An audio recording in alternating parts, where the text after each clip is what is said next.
We have not one, but two festivals to talk about, so why not pit them against each other? The one on the left coast and the one on the right. We're also going to talk about them shutting down Toontown, but just for a little while. All this and more on ParksCenter.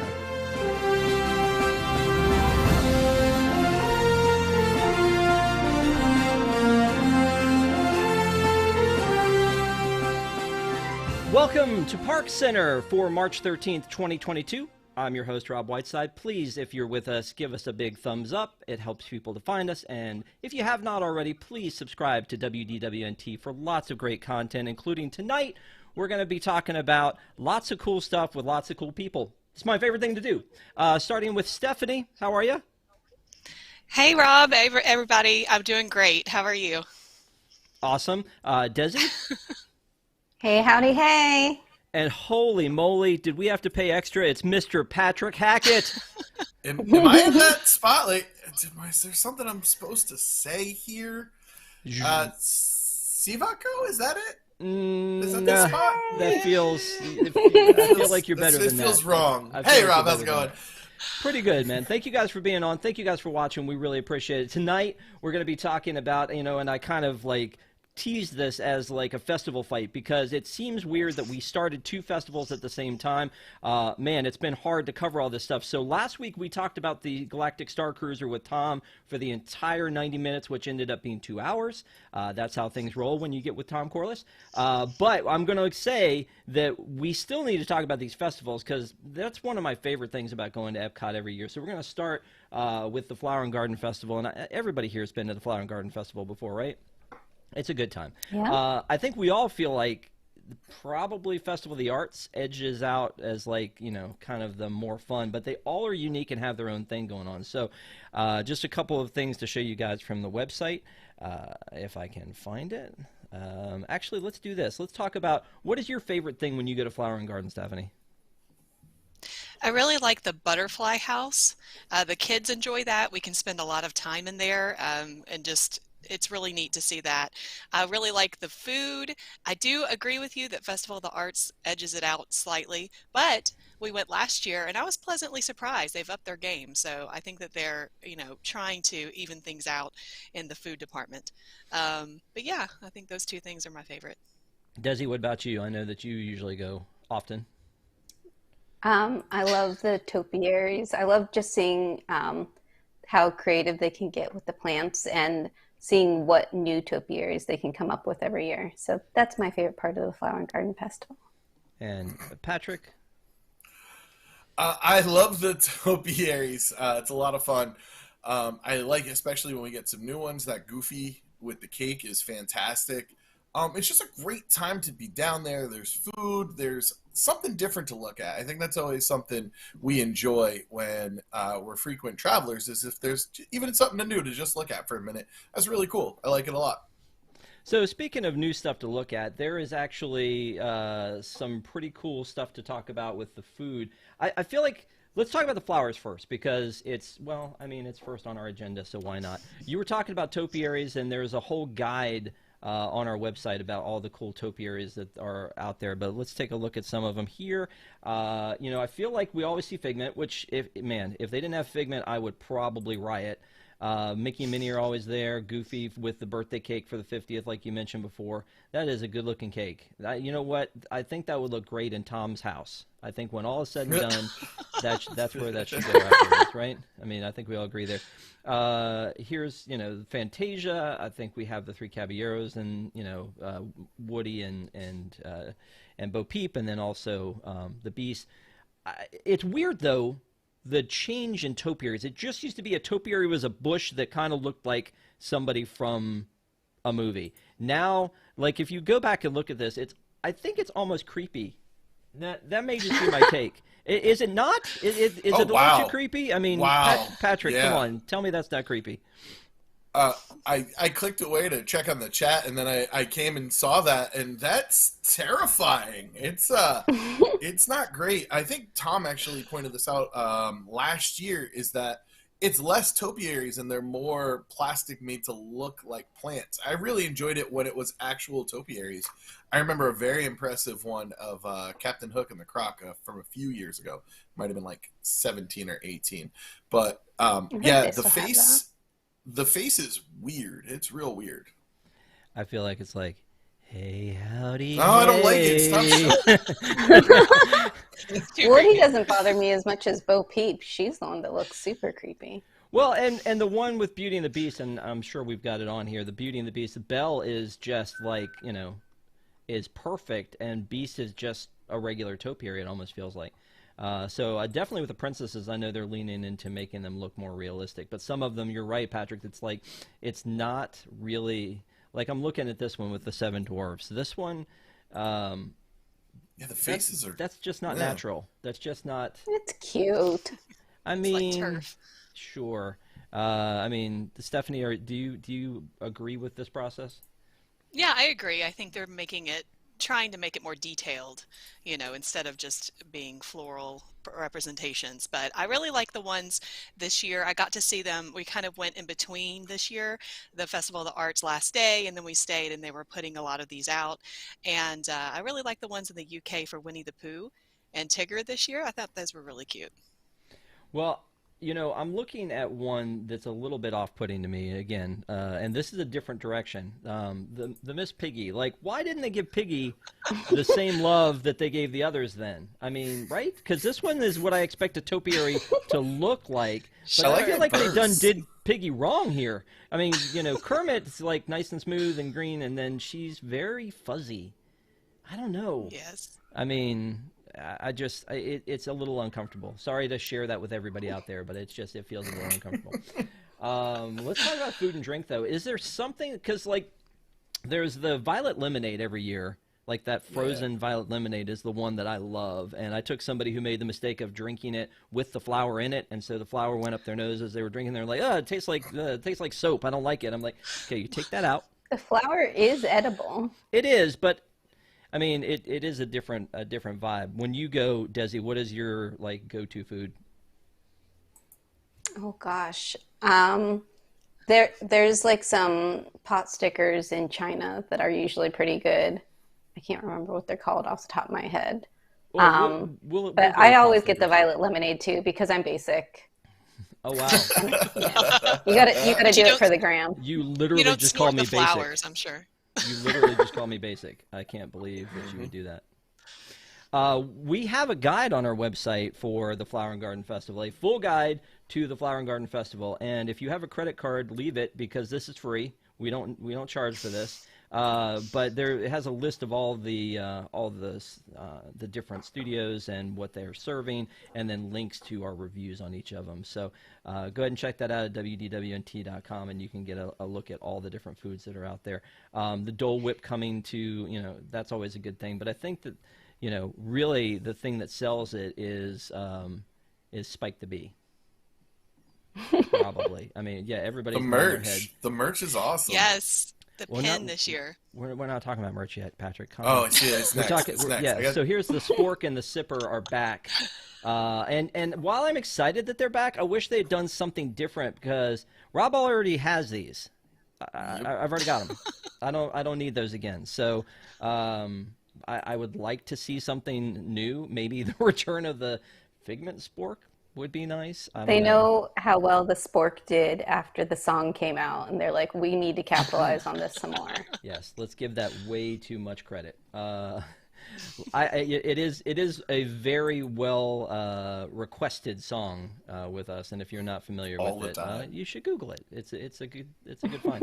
Let's go ahead and just for Patrick, we're gonna switch to the merch because I would love to see you in this, my friend. I would love to see Oh, man. you walking around He like would you rock would have it. some serious swag if you Absolutely. could put this on. Absolutely. But there's like this Are there orange Crocs bird. that go with that too? No Crocs. Not yet. Not Yeah. yet.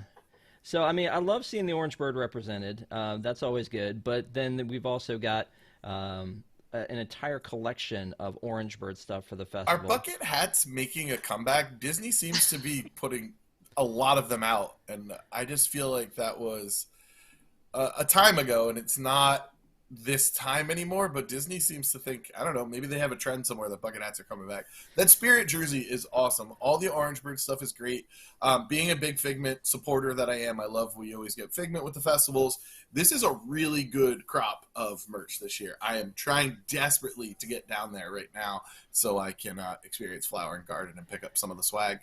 I love it when I'm not the only one that wants to desperately go down there and give them my money.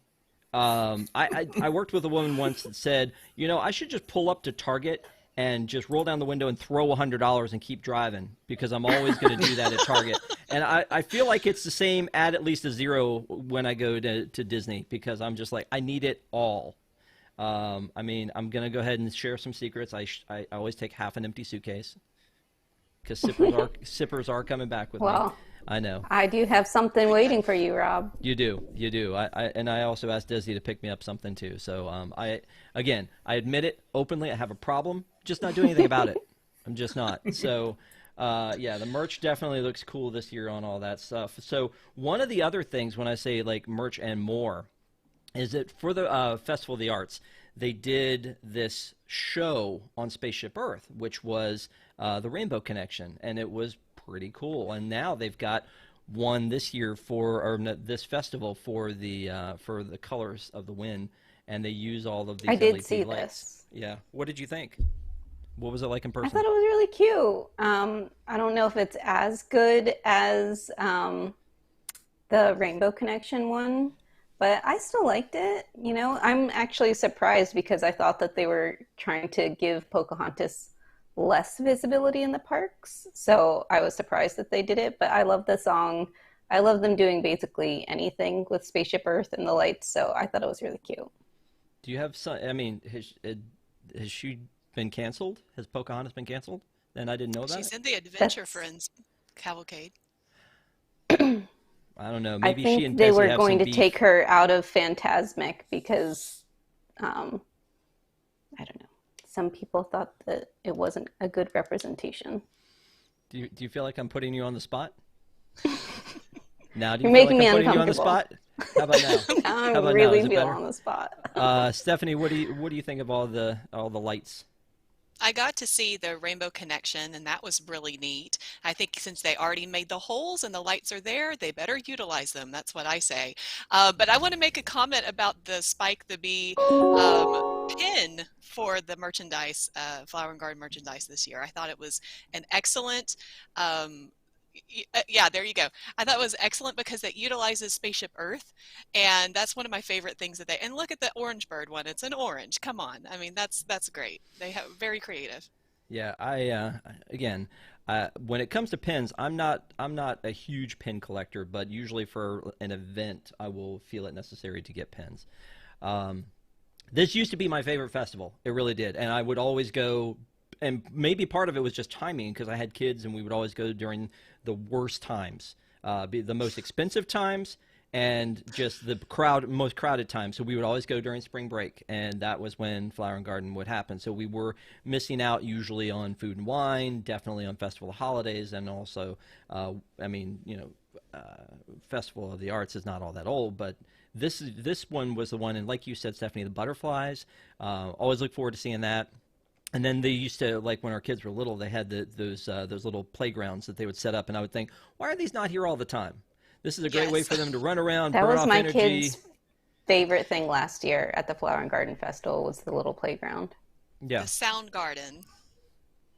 Well, and we didn't even talk about it, and we've talked about it before, like the concert series is back this year. So that's something we teased early on, and that's, again, a very big part of this, and then also food and wine are the concerts. So I'm a big fan. So let's switch coast for a second then and talk about the California side of this, the Food and Wine Festival. So they do this at Disney's California Adventure. There are no flowers. There's but they have some interesting and unique foods because at Epcot the foods are themed towards the countries usually, right?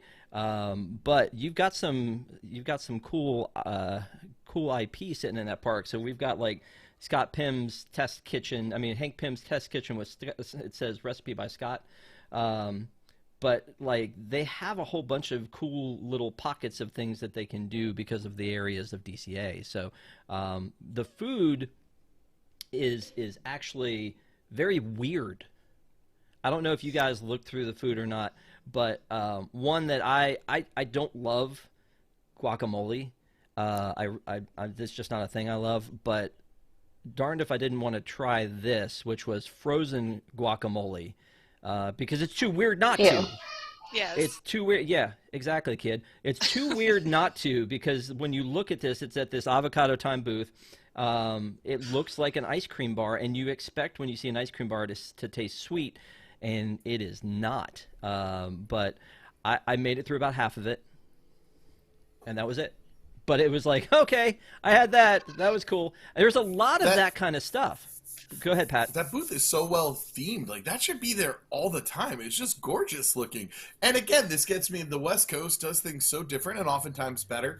I think it's pretty cool that they do all these different foods. I think California is a much more adventurous palate type place, and I think people who are going there are usually locals, so they can go and stretch their legs a little bit and have a couple different things. Some of this stuff just looks incredible and also really weird as well. The peanut butter and jelly mac and cheese definitely caught my eye.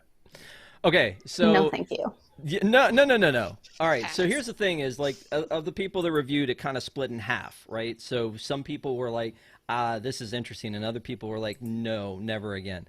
But there is This is interesting, and this is the greatest thing I've ever had are two different things. Interesting, sure. Yeah. So no, it gets better. So this is Nuts About Cheese booth, and the line for this was crazy. And they had a lot of other things, and Desi would appreciate how Instagrammable everything is, especially this Mickey thing.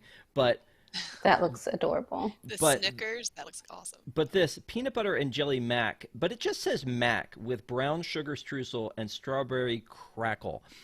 Here's It says it has a cheese sauce. It does, but it doesn't say that in the name, right? So I was like, oh, it's just like a carb with peanut butter and jelly on it. That's like a peanut butter and jelly sandwich. And it's like, no, there's actually a cheese sauce on it.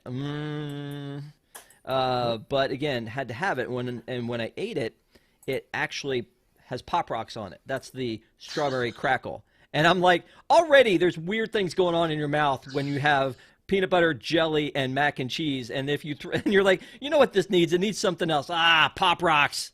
Let's throw that on there. I mean, once we throw the Pop Rocks on there, Stephanie, is that something that you would ever try? No, so I'm pregnant, and even that's too weird for me. So I'm Yay! saying no to that. But I might try me some frozen guacamole. That sounds pretty awesome.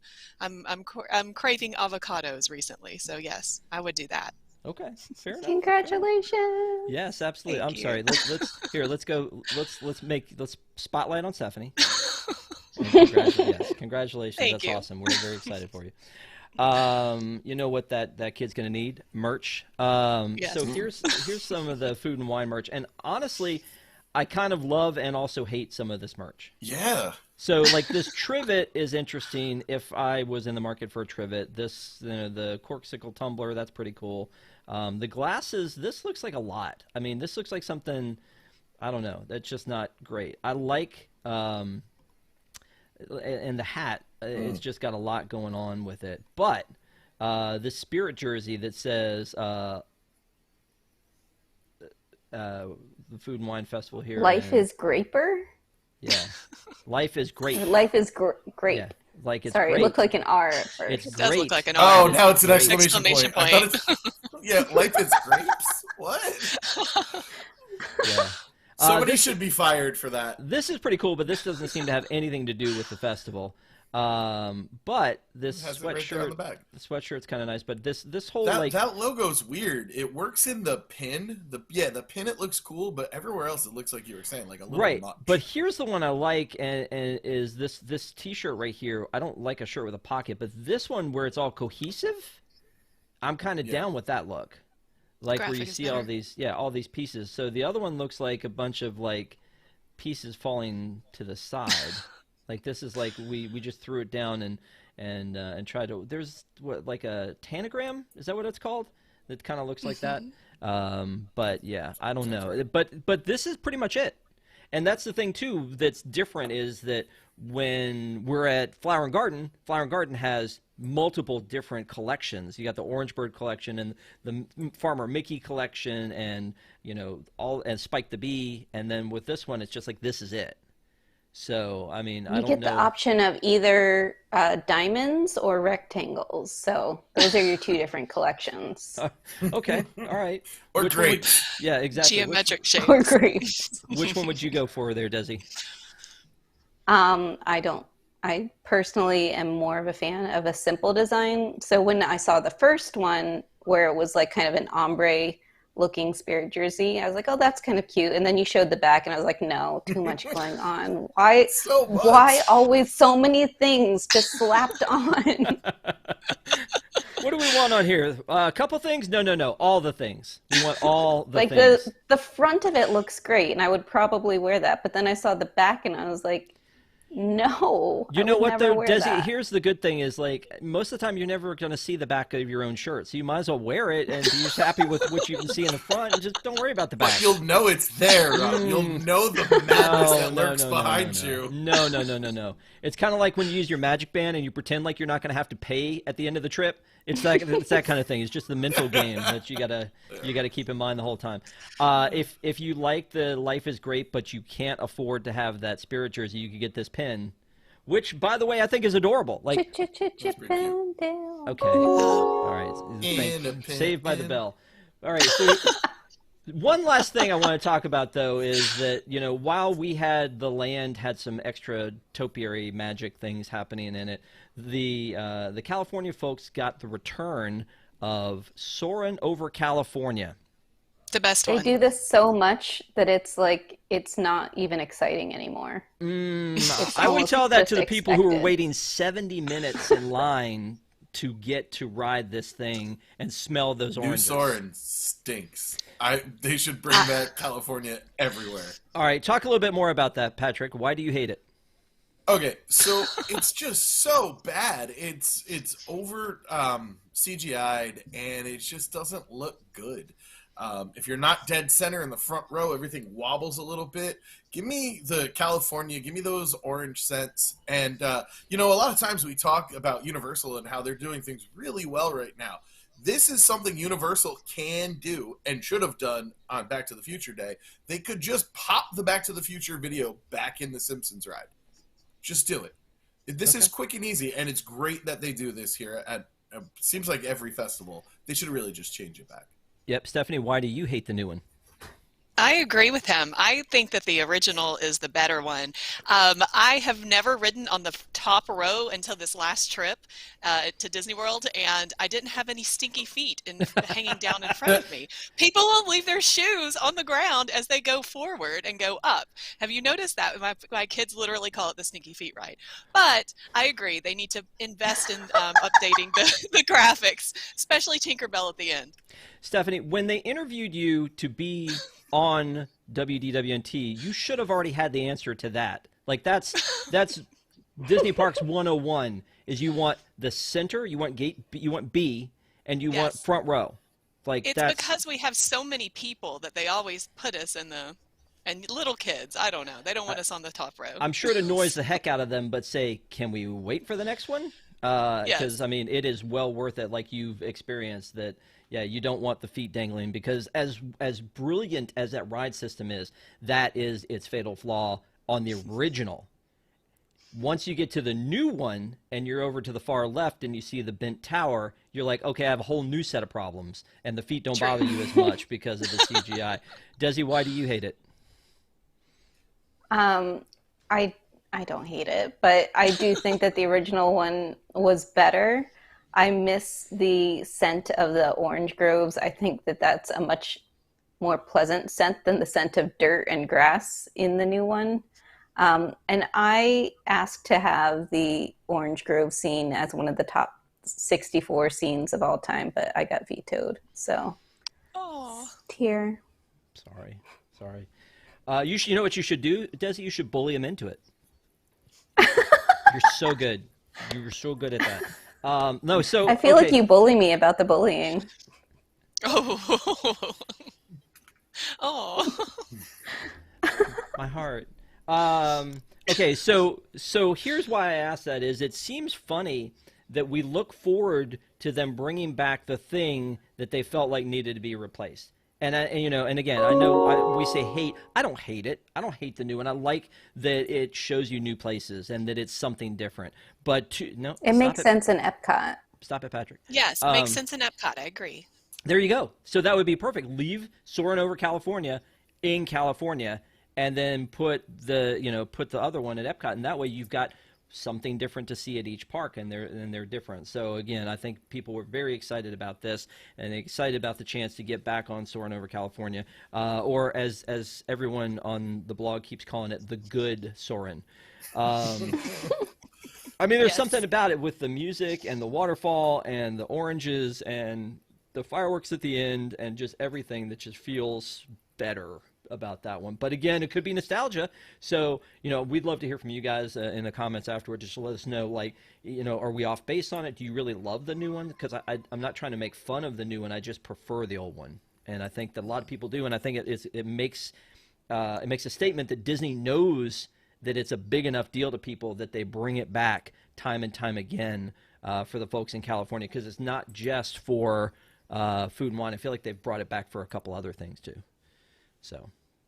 So let me ask you this then, and maybe we can't do this, but in comparing the two from what you've seen, and I know a lot of you guys have not been to food and wine in California, but comparing the two, I feel like there's an obvious winner between the two. And by the way, the food and wine in California goes through the end of April. Flower and Garden goes through July in Florida. So, Patrick, what do you think? So if I'm weighing it out on a couple different things, I think for merchandise, clearly Orlando takes the lead there.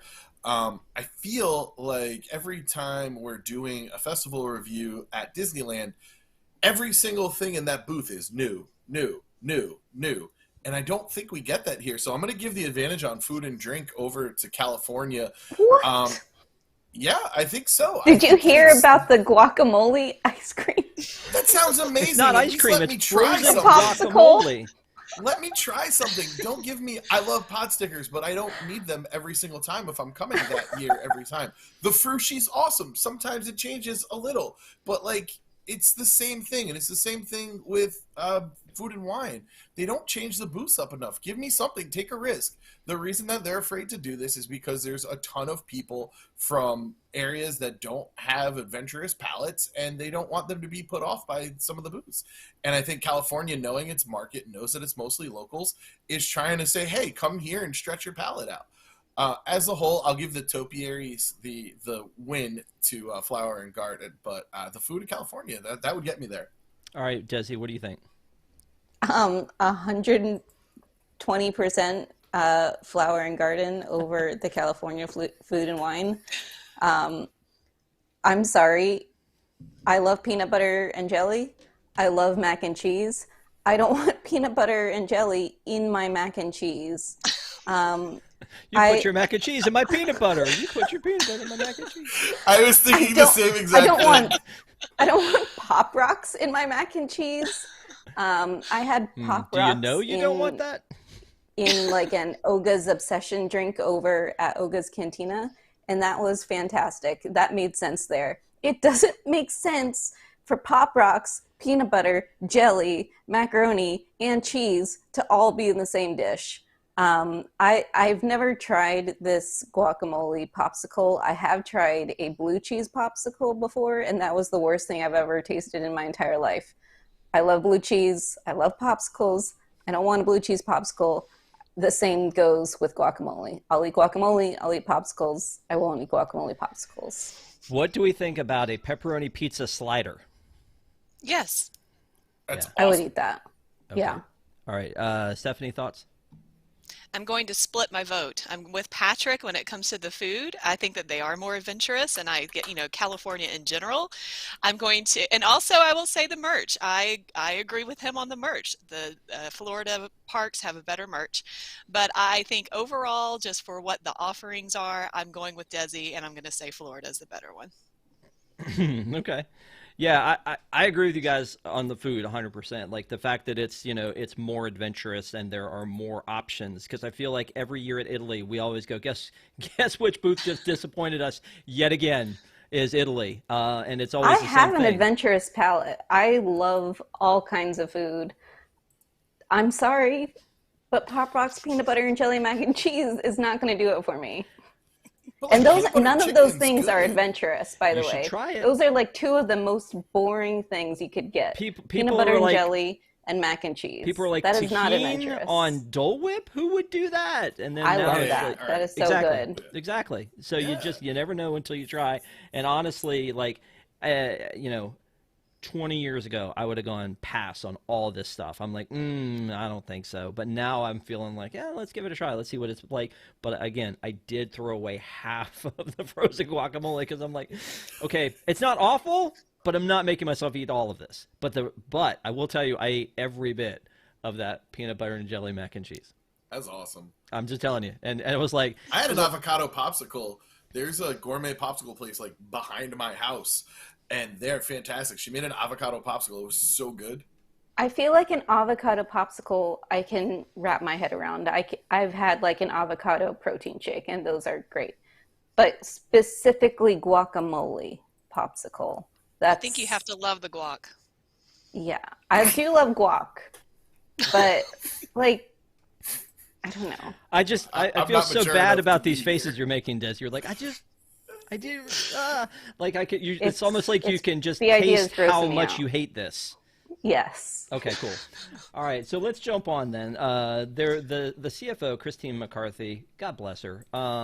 She was at the Morgan Stanley 2022 Technology, Media, and Telecom Conference and talked about a few things. But one of the things that she talked about was meet and greets will soon be returning, which is something we've talked about in the show. It's like, why can't we get closer than 6 feet? If we have to be like shoved in next to 18 people for like long periods of time, why can't we just go hug Mickey? And like I feel like we're kind of to that point, and it seems like as a company they're kind of at that point. I know Paris has already gone into the back to regular meet and greets, and here she's saying that to the domestic parks that's going to return soon. That's great news. I'm excited about that.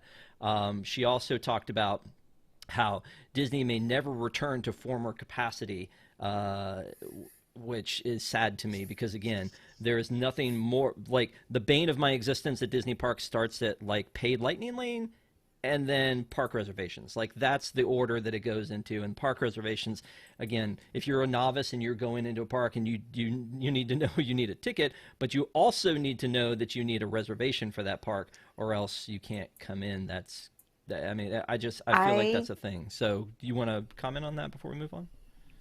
Yes, I have a new appreciation for reservations because Peppa Pig does not have reservations. And after watching Tom and Nick go to Peppa Pig, all my kids could talk about was Peppa Pig, Peppa Pig, Peppa Pig. So we drove to the middle of nowhere, Polk County, to take our kids to Peppa Pig, paid for the parking, got all the way to the front to find out that they were at capacity for the day. And it was a nightmare to try to explain to 2-year-olds that they can't go see Peppa Pig. And I'm sorry, I would rather have reservations and know that I could get in any day of the week than to go through that again. That's fair. Yeah. Okay. Well, I'm sorry. Did they get to go? Like, did you take them back the next day? No, we're going to make reservations for they don't have like a reservation system, but like we're going to plan to go later in the month. Who knew you had to rope drop Peppa Pig? Who knew? Right. Not me. Not me. I Not didn't me. think there were that many people so excited about Peppa Pig. Yeah, well, I mean, again, don't tell Tom because he will take credit for that. So, when the other thing she had to say, though, which is a lot less fun, is that some people have more time than they have money, and some people have more money than they have time. How did she not learn from the fat shaming thing? How did she not learn to watch what she was saying. Patrick, you look like you're bursting at the seams to talk about this, and then we're going to hit Stephanie on that one. So, let's just talk about this, Christine, for a real quick second. A really wise man once said, know your role and shut your mouth. Because you're the CFO. If we want to talk about numbers, we can talk about numbers. Every time we talk about people, you do not hesitate to put your foot in your mouth. Don't talk like this. We are, like, as a nation, suffering through an economic crisis, a pandemic, and you're out here, like, let them eat cake. Just stop it.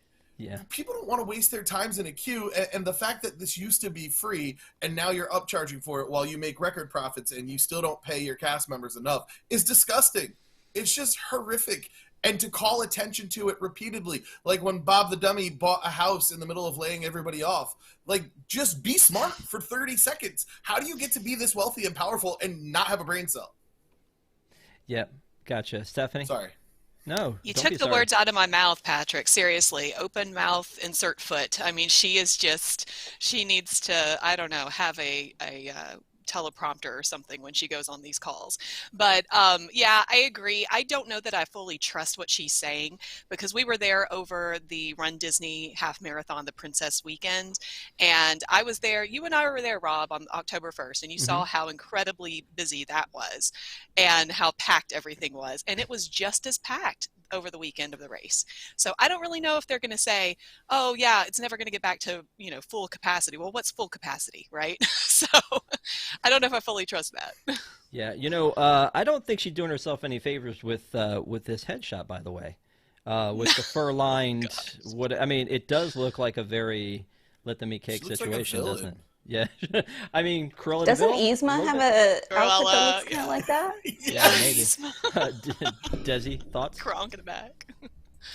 I am surprised that we hear so much from a CFO. I mean, how many CFOs from other companies do you hear from? They are finance people. They are not communications people. So I'm really shocked that you hear from her so much, especially considering the things she tends to say. Yeah. No, I agree. And I mean, again, the the one about, well, you know what, our guests could really benefit from some smaller portions. I mean, that one, I thought, man, she can't outdo that. And then boom. Some people don't have enough money, and that's fine. They can spend the time in line. But some people have money, and then they can skip the line. That's how that works. Great. Fantastic. Moving on. Toontown down. So Toontown... So here's the thing about Toontown is, and I think that this panel is not very California-centric, and so I get that. But I think probably all of you got to go to, like, Mickey's Toontown Fair at some point. And so when that left, we could say, well, at least we've got that one in California. At least that still has that whimsical Roger Rabbit era Toontown feel. And so they're closing it down, for those of you who have not heard. They're closing down Toontown. They actually shut it down on March 8th was the last day, and they're going to reimagine some of Toontown. So Mickey's House, Minnie's House, they're staying. We don't know if any of this cool other stuff is staying in here, but we do know Roger Rabbit is probably staying, and most likely staying. This Toontown Park is probably going away. Some of these fountains are amazing, so I hate to see them go. But, just, again, the utter whimsy of what's going on in Toontown is amazing. Here's what it looks like right now. There's little jokes like coming toon. It's getting a tune-up, things like that. It's been removed from the map, which just, like, makes it even that much more sad. Right, exactly. Heartbreaking. But the cast members got to do a goodbye party, so that was kind of fun. After the park closed on the 8th, they let the cast members come back in and say goodbye to Toontown in its current form. So it is coming back, but it's coming back in a very reimagined way. And when we've seen them reimagine things recently, they creation shop it, I feel like. So, Stephanie, like, again, I don't know if you've been to Toontown in California. I assume you've been to Mickey's Toontown Fair. There was something kind of whimsical, fun, magical about this area, right? Absolutely. I worked in Mickey's Toontown Fair back in the day at Walt Disney World, but I've been to Mickey's Toontown out in California a couple of times. The last time I got to take two 6-year-olds and a 3-year-old, and we spent so much time there. They had a blast running up and down Chippendale's treehouse and Donald's boat, and seeing Mickey, and yeah, it was beautiful. And it's the best of the 90s, right? It's the oversized, looks like you're walking into a movie. This is the perfect place for Mickey and Minnie, not at the Grauman's Chinese inside of Hollywood Studios. So Mickey and Minnie's Runaway Railway, that is the perfect place for that, because you're stepping into the movie. But I don't know what they're planning on doing. I shudder to think, because I've not seen that level of whimsy and imagination that I'm used to seeing, that I want to see from the Imagineers lately, unfortunately. Yeah, Desi?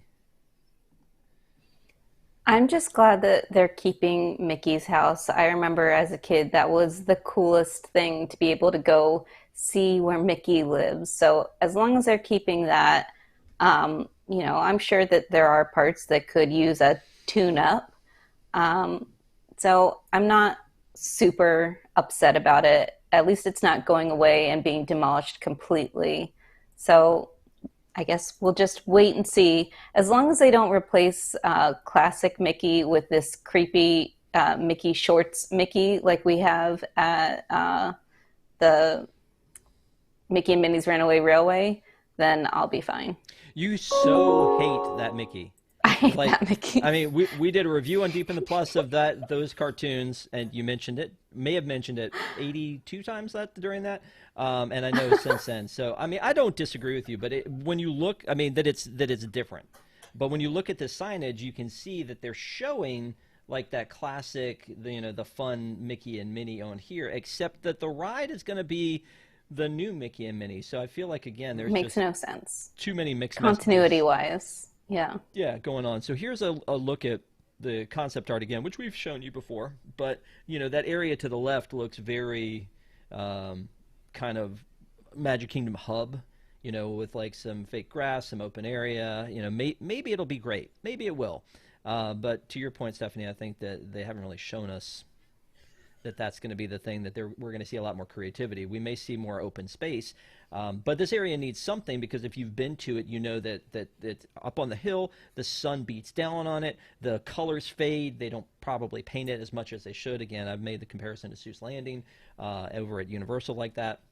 But anyway, Patrick, you've got a little one. How are you feeling about all this? I haven't been here yet, which I know is shocking for people to hear. I really desperately want to get to Disneyland. But my first ever trip as an adult, even as a drunk 20-something-year-old, I loved going to Mickey's house. It was really awesome. And, just because his vacation house closed, he always had his actual house in California, and I think that's really great. I'm glad that's staying. I echo the fears of everyone else that Imagineering has not been at their A game when it comes to theming areas. So, a little bit of concern, but it could be great. There's stuff that surprises us all the time. They could knock it out of the park. Yeah. Can I say what I'd love to see? Sure. I'd love to see them bring Meet Mickey with the talking Mickey to Mickey's house. Oh. I would love that. I would love that. Yes. Well, and the way that Mickey's house and Minnie's house used to be set up was very much like the ones in Mickey's Toontown Fair, where you could walk through them, and then the cool thing was that you would be able to get to the back of Mickey's house and walking through, and you would meet him at the one in California. I think it was a separate area for Florida when they had that, but this is like you feel like it's in his house that you're going to visit him. Right now, they all just kind of stand outside and wave at you from in front of their houses with the gates closed, but. We'll see when this thing opens up in 2023. It's going to have a brand new attraction, and it's going to have some reimagined areas, including Gadget's Go Coaster, which is kind of like the Barnstormer a little bit. But I think they mentioned it on the live stream. It may be the only ride that has been like themed after a TV show, like actually after a TV show, because Gadget came from Rescue Rangers. She wasn't pre-existing in Chip and Dale's world until Rescue Rangers. So when you go into that and you think, okay, well, there's some history there, but at the same time, how many of your kids, because all of you have young kids, go, oh, you know what, I want to see Gadget? Mine. Yours do? They love Chip and Dale. Um, they love Rescue Rangers. I don't know if it's just because of the TV show itself and the characters, or they just love singing the theme song. They really just watch it for the intro. They love saying Chip and Dale. I'm sorry, I didn't hear. What was that? What was that? I'll let Patrick sing it. No. Funny thing is, for some random reason, do you guys know who Clarice is? Yeah. The Clarice the cow? No, that's Clarabelle. No, it's Clarabelle. No, Clarabelle, sorry. Yeah. Yeah. So Clarice. Patrick, Like from the silence. are you just? Yeah, Clarice. Oh, Clarice. yes. So, They fight Clarice. over her. So this is Clarice, and she was for some reason in Toontown Fair at Minnie's house, and I'm just like, I mean, in Toontown, Mickey's Toontown, in front of Minnie's house. But it's so funny hearing parents talking to their kids about it, like, oh, that's Chip and Dale's girlfriend, and it's like, okay, that's problematic. It's both their girlfriend, and then the other one was like, oh, it's Chipette. No. Nope. It's from that one cartoon where they're playing the piano and they're dueling with each other over her, and she's the singer. Yeah. I didn't know she had a name, though. Oh, sorry. Yeah. didn't But I know think her she's name a either. little bit more popular in maybe Tokyo. But yeah, it was really weird that was pretty random. And that's the thing you find a lot of time at Disneyland is that they bring out more forgotten characters, I think, for lack of a better term. So that's kind of fun.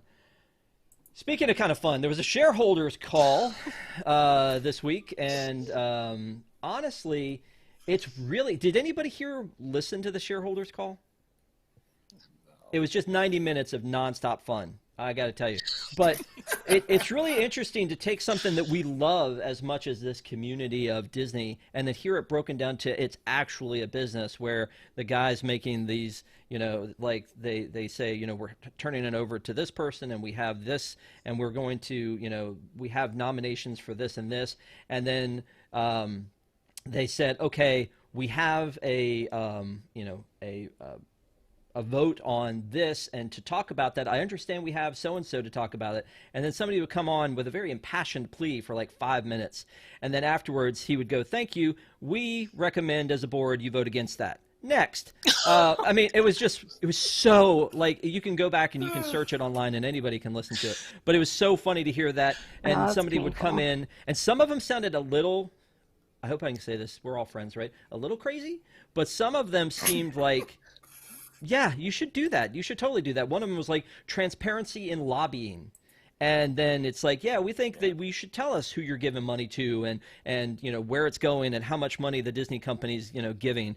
And they're like, great, we recommend that you vote against that. Next. I mean, it was really weird. But one of them actually passed, which was good. So they go through all that, and then Bob Chapek has like a recorded message where he talks about how great the company's doing, and then they go to a Q&A, and at the Q&A he started it by saying, by the way, before y'all get into it, basically, like, here's our stand on the Don't Say Gay bill. Like, he's like, okay, before you ask me this question, and then they opened up the thing to call to shareholders. I'm thinking, this seems unsafe for you, Bob. Why are you doing this? and people were like impassioned, you know, it's like, yes. And the moderator said, please don't repeat any question that we've already answered.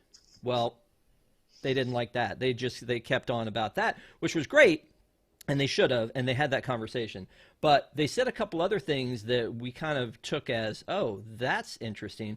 One of them was a caller or a shareholder asked them to bring back the Premier Pass, the Premier Annual Pass that is good on both coasts, because when they reimagined the Magic Key and the Florida Annual Passes, that went away.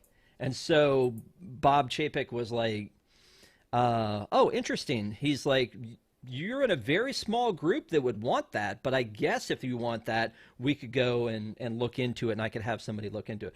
I thought that was Do you interesting. think maybe he doesn't know that it used to exist? But it was like, Just he was based like, on the answer? I don't know. I don't know, but it shows with the annual passes that they can charge anything and we'll still pay it. So, like, why not put this out there at a premium price? I don't know. Well, like, why wouldn't you do that? So, I mean, I've never had one of these, but I've had annual passes on both coasts. But I know Tom used to have one of these, and I know a lot of other people used to have them. So he said, hey, he almost made it sound like, oh, good for you that you're in a situation where you could go as an annual pass holder to both coasts, but most people can't, so that's why we didn't do it. So it was interesting to have him do that one. But the other thing that he mentioned was that somebody came on and said, hey, I love the parks. I go all the time. I'm from Anaheim. But in Florida, you had this Mary Poppins attraction and you canceled it, or it disappeared. And the same thing with the e-ticket Quinjet attraction that was supposed to be in Avengers Campus. And Bob came back and said they're on hold because we don't have money currently. We're not liquid. Whoa, no. Hold on. He said we're not liquid enough to be able to move forward on those projects. But then he listed off all of the other projects that they've done, which is a lot. But the problem is all of those were supposed to already have been done, and we should have been moving on to a new package of projects at this point. But they still don't talk about Bruno. They still don't talk about the Play Pavilion. They still don't talk about the DuckTales, replacement for World Showcase. There's a lot of them they just don't talk about. And so, he did say that both of these were on hold at this point. So the Mary Poppins, but the funny thing is we never really knew what the Mary Poppins attraction was going to be. We just knew that, and he said this was a very important attraction to me. I was sad to see us, let go of this one, but this is something that's still going to happen. And then there's the Quinjet thing, which Tom found concept art of at the Marvel Hotel in Paris, and then took a picture of it and put it up on the website, and then they took down the art. So I don't know. What does all this mean, Stephanie? I think it means that it's on hold indefinitely. I don't think that they're going to put any money towards it, unfortunately. As you know, I love Mary Poppins. But yeah, I think it was supposed to be more of like a meet and greet kind of situation, less so of a, ride or dark ride, which is what I would have loved to seen. The Quinjet needs to happen. Like that's the e-ticket ride that needs to happen inside of, two, rides that are okay, I guess, and experiences that they have out there. But yeah, they need to have that grounded, rise of the resistance, if you will. They need to have that level of ride for the Avengers Campus for sure. Oh, no doubt. That, yeah, absolutely. And again, one of the thoughts is maybe this doesn't come back for Avengers Campus, but maybe this comes back for some Wakanda representation down the road, which would be fantastic if the Disney Forward project ends up happening. So yeah, that would be kind of cool. Desi, any thoughts on all of that, whether it be the Premier Pass or either of these attractions? I'm probably never going to be able to afford a Premier Pass, but for those who want it, yeah, I think it should be an option. I really hope that the Avengers Quinjet ride happens, because it sounds like it would be really cool. So, and I just want to know what the Mary Poppins plan was. Like, what even was it? I mean, I think my guess is based on the concept art and the same that Stephanie just said, it was Enchanted Tales with Mary Poppins. That somehow, like Enchanted Tales with Belle, Mary, you would go through the house on Cherry Tree Lane and you would see all the cool things, and maybe you would go up to the nursery and then maybe she would fly in the window or something and you'd have a meet and greet. That was my takeaway, is I thought it would be that. There were rumors that it was going to be some sort of a spinner attraction, either with umbrellas or kites or balloons, which would be like the umbrella that she uses or the finale scenes from both movies, either one. I don't know if it looks like it was going to be new Mary, not old Mary, because everything shows yeah, exactly. So anyway, that's what the rumor was, but I don't think we ever heard a concrete thing, even though at D23 he brought out Dick Van Dyke.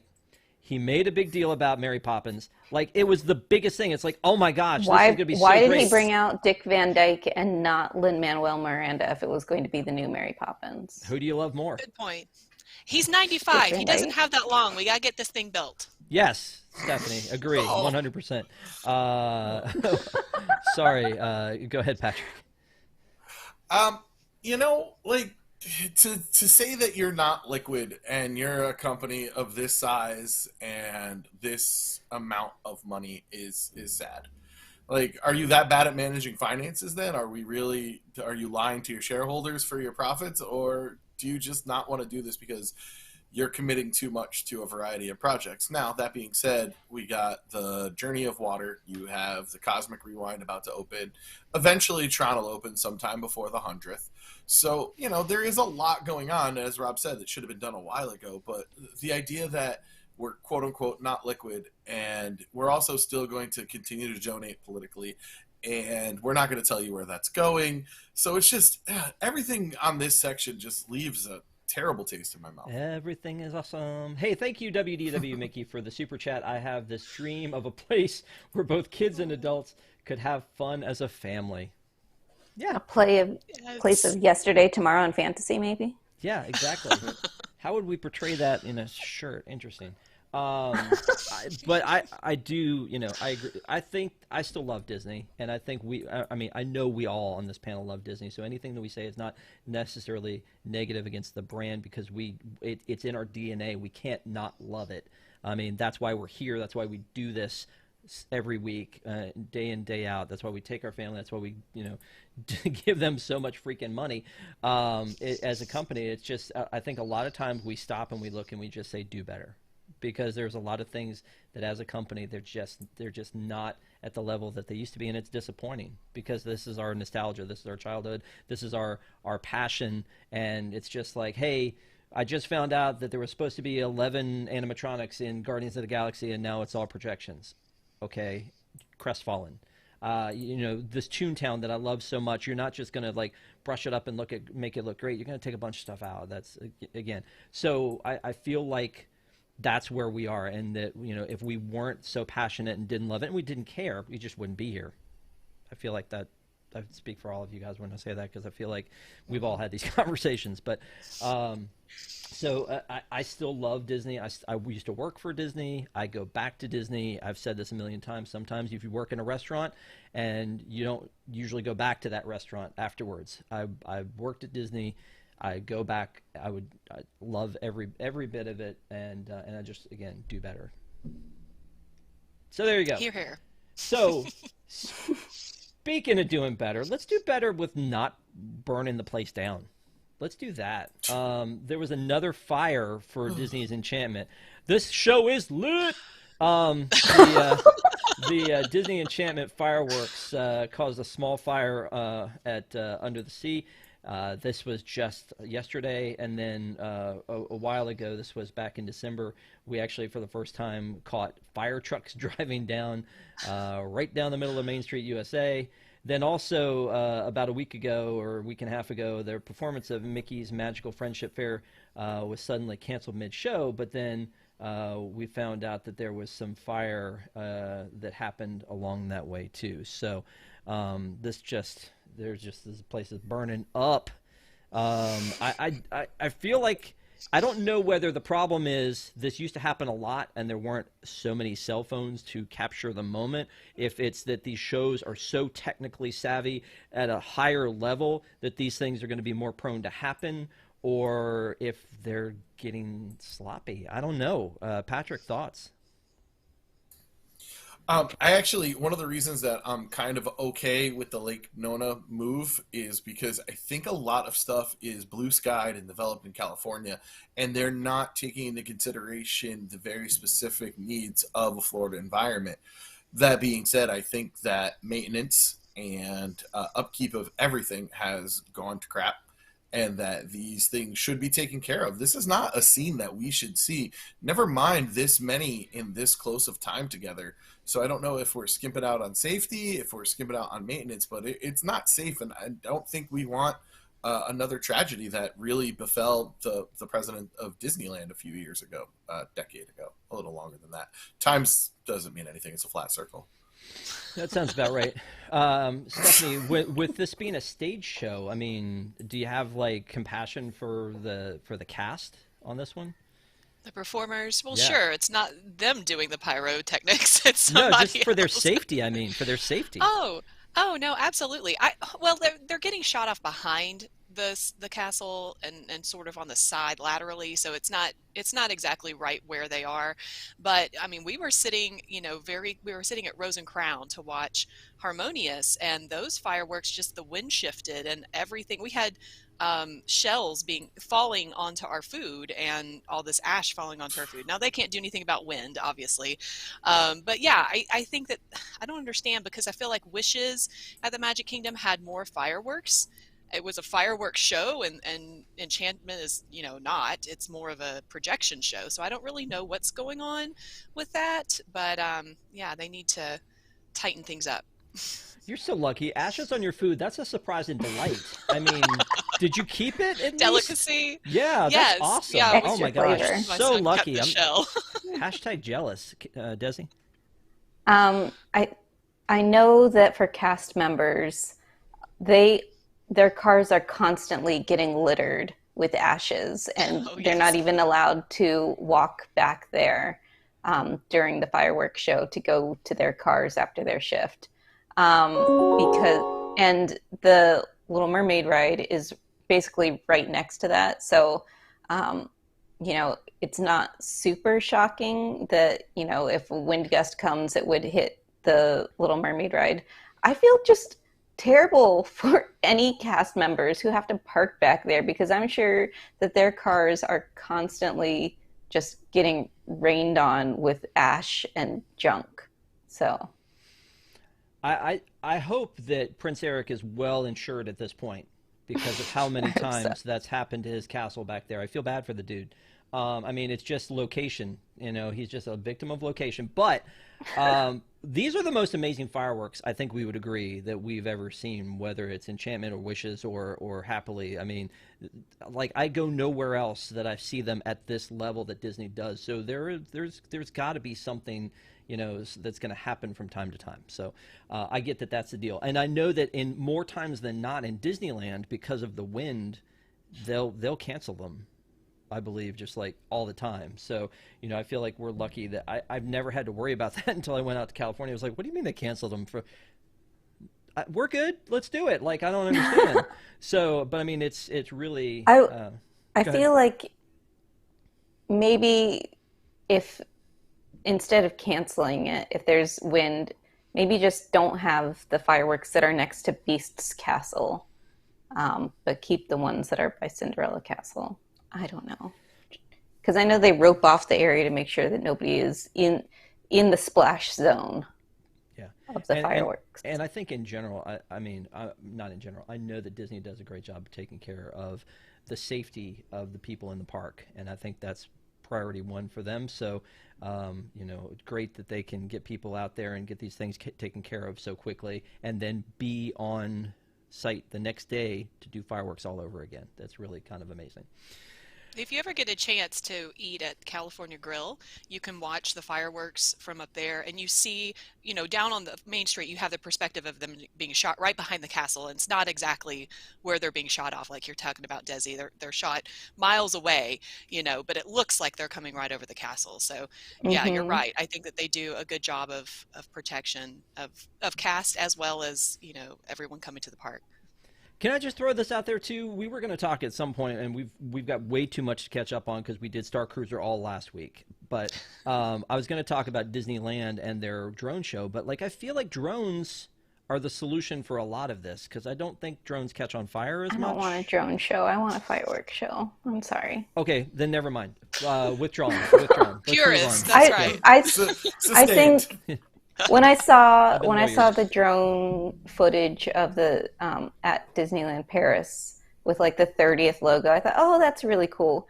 I like that as an enhancement. I don't want that as a replacement for my fireworks. But I like seeing it at the one that they did at Christmas a few years ago at Disney Springs. I like that because they don't have a place to do actual fireworks. So as a replacement for nothing, that was really pretty great too. So yeah, as enhancement, maybe let's mix it up a bit. Already they've mixed up the projections with the fireworks, so maybe they could do something else with that. But I don't know. I just feel like there was a lot of talk about drones. We really haven't done much since that one show at Disney Springs, which I thought was pretty cool. Let's talk about Cosmic Rewind for a minute because it feels like it's getting super close, and I know that the spoiler from our executive said it was coming by the 25th of May, so it's definitely on the horizon. But they've done all kinds of things. They're really like sprucing the place up. They got the plants that have come in over here. They've got this lighting effect that's happened on the ship. This looks pretty darn impressive. I'm still a little disappointed in the stand in the front. Like that didn't just disappear like I had hoped it would. But I think the rest of it looks pretty amazing, and I'm excited to see this in person. I've not seen it since they lit the thing up. And then we saw some internal pictures of it, including some extended stuff from Imagineer Zach Ridley, who, by the way, was like, "Oh yeah, don't forget the floor." What is with this dude in floors? Oh my gosh! I mean, I get that it's part of the whole aesthetic, but wow! I mean, yeah. But I mean, these look pretty amazing. And then they showed some construction from inside, and then the vehicles at load. So this, when you look at it and look at that floor. Oh man, that is sharp. And then if you look at the cars and the background here, this thing looks almost ready to go. I mean, are they ratatouilleing us on this one, Patrick? Is this one already done and they've just been messing with us the whole time? Yeah, no, this is absolutely done. And for a company that doesn't do like their math on a lot of stuff, even though their CFO is constantly talking, why would you open a ride on Memorial Day? It's already going to be packed. Why wouldn't you do that in like, I don't know, push it up and get it done a little bit earlier, or drop it back like in the doldrums of summer so people have a reason to come out here? I've heard from, I also have sources. Yeah, that's right. That it's been running and active for a while. It's just been like finishing touches on stuff. So waiting till Memorial Day doesn't seem like a good idea, but I'm sure it'll soft open before then and have some previews for some people. Well, and we've talked about it before. Not everything does soft open anymore because Frozen, they were right down to the wire getting it open. The only thing that I could say is for Memorial Day is you're going to need capacity, and this is going to add capacity to the park to be able to have some other people eaters that are in there. So, Desi, have you had your ear to the ground trying to figure out when the first previews are going to be and how you're going to get in? I really hope that the previews happen and the pass holders can get in ahead of time, because I'm really glad that I was able to do that with Ratatouille before it opened, so that I didn't have to wait in a really long ride for a really long line. Oh my God, I can't talk. A really long line for a ride that is not worth it. I'm willing to wait 2 hours to see, Rise of Resistance or Flight of Passage. I'm not willing to wait 2 hours for Ratatouille. So I hope that the same thing happens with Guardians of the Galaxy Cosmic Rewind. But if it doesn't, I'm probably still going to, this is one that I probably will be willing to wait a little bit longer for if I have to. Yeah, and Stephanie, based on the news that you gave us tonight, I'm guessing you're not going to be riding this thing anytime soon. Well, at least not until after August, so yes. But if they're down to the wire, I would say that the only good news would be if they're just shoving a ton of animatronics in there. Even the ones with projected faces, I'll take those over no animatronics at all. So some of those, we could talk about that post show. I have thoughts and feelings about those. I have a ton too. Yeah, let's cue that up for post show and have that conversation. But let's move on real quick. I'm going to move through this one really quickly because I don't think it necessarily applies. But just looking at this from a pass holder standpoint and us talking about being jealous of some of the things that they do out in California, the Magic Key Terrace continues its reimagining. This is pretty amazing for like pass holders. Like this looks like the kind of thing that you'd reserve for a Club 33 or a DVC out there, because there's not really a DVC club that I know of out there, and if so, they'd never let me into it. But I think that's pretty neat that they have this out there, a place to go. I know Universal has some of that. No Coke Freestyle though. Exactly. Yeah, true. What? Yeah, the DVC in Florida. Yeah. What do you think about this one, Stephanie? I agree. I think this is gorgeous, and another thing that they need to implement somewhere. And I mean, we have 4 parks in Florida. They've got 2, and they have this. So, yeah, we definitely need to have up their game in the DVC areas down in Florida. Or pass holder. I mean, we don't even have a pass holder area in Florida. So, I agree. Yeah. The other thing that they have, which again, I have a weakness for containers, sippers, popcorn buckets. I have this in black, but I didn't have it in purple with the words Magic Key on it until I messaged our reporter and said I need this. So You have a problem. I do. No, I admit it. All the time, I admit it. No one has reached out to help. There's been no interventions because I think we all have our own problems. Yep. But yeah, this one looks very cool, and it's exactly the same thing as the black one that they had. There was one that was Disney World, just had like a Mouseketeer logo on it, and then they did a different one that said Disneyland on it. I had that conversation with Tom, and he's like, "Well, you got to get them both." And then now they've got the purple one. Are you kidding me? Tom is the last person you should be You asking, should take advice. should I from. get this or No, shouldn't I know I? this. He's always I know going this. to say yes. Yes, absolutely. We are horrible. He is a horrible sponsor, basically, is what I'm telling you here. He's absolutely horrible. And just again, it's funny and it's not funny. A lot of this stuff. I've said this a million times. If they took that same bowl and they sold it at the Emporium and there were 900 of them on the shelf, I'd go pass. But it's limited edition and only for Magic Key holders, so I need it. Sucker.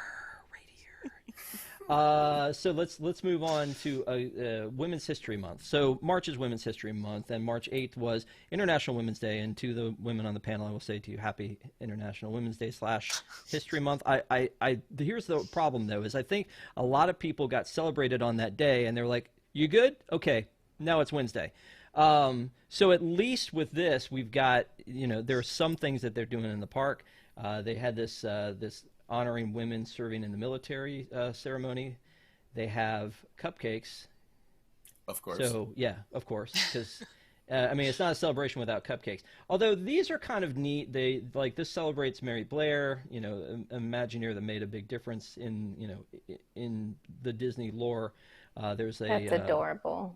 Yeah, there's That's that really one. cute. And then there's the Madame Leota one for Leota Tombs. And then this is my favorite. They did a mini flower bed Aww. Oh, it's in cute. California. Why not? That's huge. Leave that for a while. That's awesome. I love that. So that's a really neat thing that they did to add to that. And then there's also the Her Story Women's History Month. These treats are all listed together on our website. So this is funny. This Louisa Push Pop. Get it? Because she... Okay. No? Song. So let me ask you, Desi, is this enough? Why do we only get 1 month? Does that mean that men get the other 11 months? What the heck? But I'm definitely going to be buying that cupcake.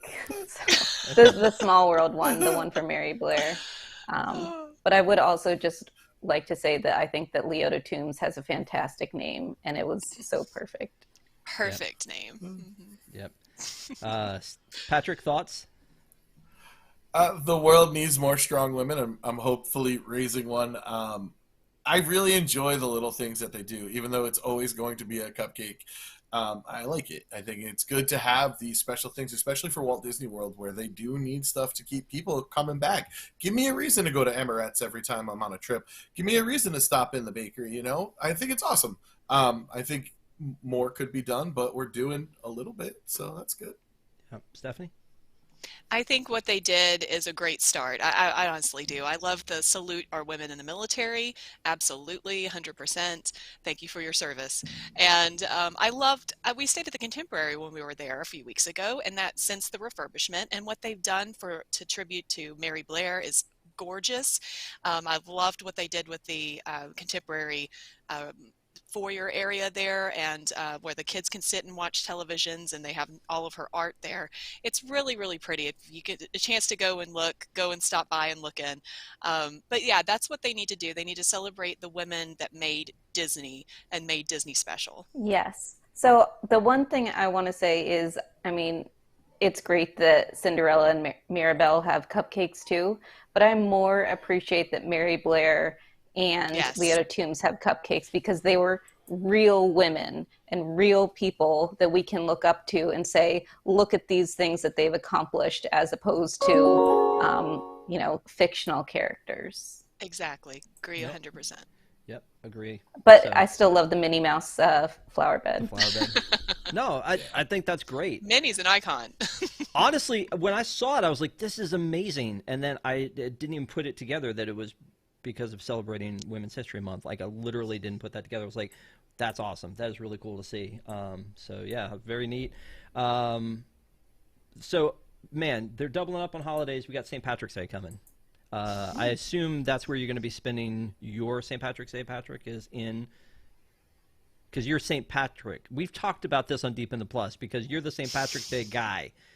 Yes, Deep in the Plus, exactly. That's a show on unplannedDowntime.com that you and I have done, and we've done St. Patrick's Day 2 years in a row. Well, We just did a if we're review going of to Luck plug and the Deep in Irish. the Plus, for Women's History Month, we are also doing on Ink and Paint a March Madness of the leading ladies and princesses from Disney movies.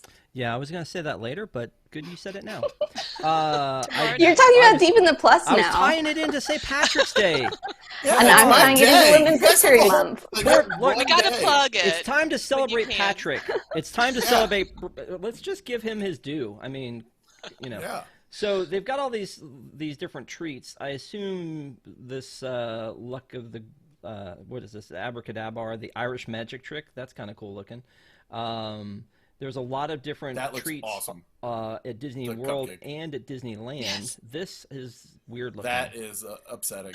Yeah, this corn dog coated in green batter. That Yeah. is very upsetting. It is. I mean, there was the exactly. Right. Those are Instagrammable. Those are Uh, worth going for. These little hats are fantastic too. These little cakes, these look really cool. But then also that you can go and celebrate St. Patrick's Day at Raglan Road, March 11th through the 17th. All of that information, the reviews of the food, the Raglan Road information is all on our website, wdwnt.com. I don't think we need to talk any more about that because I know that Stephanie definitely wants to talk about some DVC. So with the DVC, they just put on sale the Grand Floridian. Now, let me ask you this, because do you own it, Grand Floridian? Okay. Yes. We both do. Oh, Yes. excuse both of me. our home resorts. Excuse me. I'm sorry. Polly over here. I just then- live in Florida, Tampa. So that's how that all works. home of Tom Brady. Yes. Yeah. No, Tom's coming back. So anyway, they've shown some of the stuff for the new rooms, but I guess my question is, over at Wilderness, there are two different, like there's Boulder Ridge and Copper Creek, right? And you one is your home resort, not both. Is this the new Grand Floridian? Is that the same situation, or will you be able to reserve the new stuff? I've not heard that that's going to be separated. I don't know that it even has a separate name. I think it's all just Grand Floridian. But what they have done is they designated these rooms resort studios, as the other ones are deluxe studios. So there's your differentiating factor. And the problem is that the resort studio is a glorified hotel room. It does not have a kitchenette. It does not have the glorious split bathroom with the shower on one side and tub shower combo on the other, which the studios that they built from the ground up, the deluxe studios, do have. So when you're making your reservation, make sure that you know what you're getting when you put that in, because the problem is also they're the same price point. They're the same number of points. And I get that we've stayed in Big Pine Key before it became this, just in a regular hotel room. And it was fine. And they have, theme park view rooms. And maybe that's why they feel like they can make this the same level of points as the deluxe studios, but I think people will be disappointed if they don't understand the difference, and then they think that, oh, I'm just getting a studio and they get this glorified hotel room, which is beautiful. If you're going to do a decal, this is the way to do a decal. I do take point issue with one of the pictures in the room depicting Mary Poppins. Her feet are not in first position, but anyway, that's just detail. Yeah, that one. Wow. Well, I don't know what you're all upset about, because if you look up here, they do have a complete beverage center with a beverage cooler and a coffee maker. So that feels like it's True. as good as a kitchen. No Patrick? microwave, no extra sink. I hope that these are less points, and I haven't seen a point chart on them because there is a significant amount of change. I was just talking to Ron, and I'm trying desperately to find points for anything. They should not be selling points right now. With the amount of points that are out there, you're not letting people use their full contracts that we were promised to use with our borrowing, and Yes. there should be no way we're selling more points at this moment. It's like I'm literally refreshing a page when I'm on mute to see if I can move my October trip to save some points. I will say to that, as someone who has DVC, amen. I think that with Alani and with the bungalows and the cabins, they flooded points, because if you bought into the cabins and the bungalows at Polynesian, you're not necessarily going to use your points for that. You're going to use it for the Poly Studios or the Grand Flow Studios and not for the rest of this. So it seems like I don't know how you solve this problem, because I feel like you're going to build more DVC, like Reflections would have been. And when you build more DVC, now you've put more points into the pool. I think My they need to... concern is, Go ahead.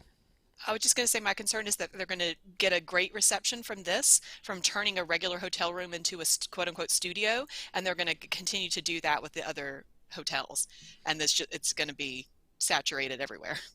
Here's my lightning lane problem with it, though. In other news, and apparently this is not new, but I did not know about this, is the Disney Vacation Club had guaranteed weeks, and now they're called What was that? favorite weeks. Oh, so wait. So I back have up. one. Oh, wow. I had no idea. Excuse me. But Patrick, you and I had no idea that this was a thing. I was reading this. I'm like, what kind of... This was an option? Yes. So, okay, so Marlene, what are you doing to me, Marlene? basically, you're saying that you had a better representative than we did. you got to talk Stephanie, to that- Kathy. Yes. Okay. I don't know. We- Anyway. So, but basically it says that, and Stephanie, I'll let you explain this since you seem to know it way better than the two of us, and then we'll cut to Desi and see how they handle it in Tampa. But when you go to buy your favorite weeks, you buy your points, and then for 10% more, you can reserve your favorite week or a guaranteed week. What I hate about this is it's like Lightning Lane, where you're like Patrick and you're refreshing and you're like, I can't ever get the week that I want. So it's like, pay more and you can get a reservation. What? Like that's how I'm looking at that from Lightning Lane. But Stephanie, explain it as if I'm 5. Don't quote me because it's been 5 or 6 years since I did this, but I don't even know that it was more at the time I did it. Ooh. I know. She was grandfathered in. I know. So anyway, basically, when I signed contract, it may have been a couple of, like you said, 10% more or something, but I don't recall that specifically. I do recall saying we typically go in the fall when it's low season. It's my twin's birthday. At the time, I only had 2 kids, and since then we've grown, obviously. And so she said, you know what? We have this option of guaranteed week, and what they do is they number the weeks. So even though I would like to go on my kid's birthday, which is October 31st every year, the weeks do shift. And so like this year, it automatically puts me in a studio for a week in November 11th or something like that. And it's that week. And so I can have the option to cancel, but it automatically takes my points away. So if I don't cancel it, then it gets used up. It's so great, though. Yeah. I would love them to automatically put me somewhere so I can like, oh, hey, I have a reservation. Right now, I can't get anywhere. But I mean, that's kind of the vibe of DVC, right? I think that's why we paid in, is like, we're going to go all the time. We should just go ahead and spend the money and reserve that money now. Like, pay in advance, save some money in the long run by buying DVC. and then you go and you're like, okay, time to cash in my vacation that I paid for. Oh, when? I can't go anytime, can't go anywhere. And then you get lucky onto something like Patrick's favorite, Saratoga Springs, and you're like, oh, well, at least I got in there. Don't do that Right. face, dude. Don't do it. Um, so Well, the anyway, problem, like Patrick brought it up really fast, Rob, is that you can only borrow 50% of your future points at this moment in time.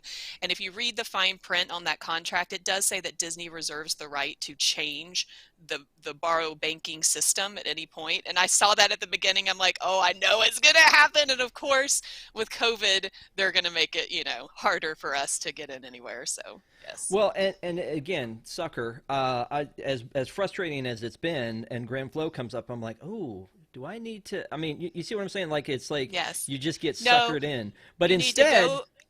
I'm gonna go and hang out in Tampa, Okay, or and that. we're gonna go to Peppa Come Pig. on over. We're gonna go to Peppa Pig, and we're gonna make that happen. No. No, okay, not Peppa Pig. Sorry. All right, wait. One last thing, and then we're gonna wrap up with a preview of March Madness. And I just this story struck me in such a way that I felt like we need to talk about this. So at the Odyssey restaurant, which is now the Epcot experience, they have a place where you can go and chill out, and there's tables and chairs, and there were times where you could just sit down and have a drink, and sometimes they had they used it as like a food and wine situation. And there was this great presentation where you would walk in, and it was like a rotating presentation every few minutes in the round, and you'd go in, and it was really cool, and it was something that they'd taken pieces of from D23 and put it here with this model, and then things would light up, and they would talk about Moana Journey of Water and all this other stuff that was in there.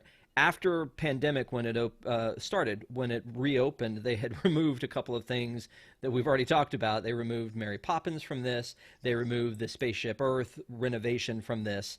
And so there were still some other things in here. They had Play, they had Guardians of the Galaxy, they had Harmonious. At one point, I think Festival Center was in here. They took that out. So now it's like they've kind of taken most of the stuff as either almost done, like Guardians and let's hope Journey of Water, or it's disappeared, like Play Pavilion and the renovation of Spaceship Earth. So by closing this, are they telling me that Epcot is finished, Desi? Is it completed now that they're removing the blue sky here?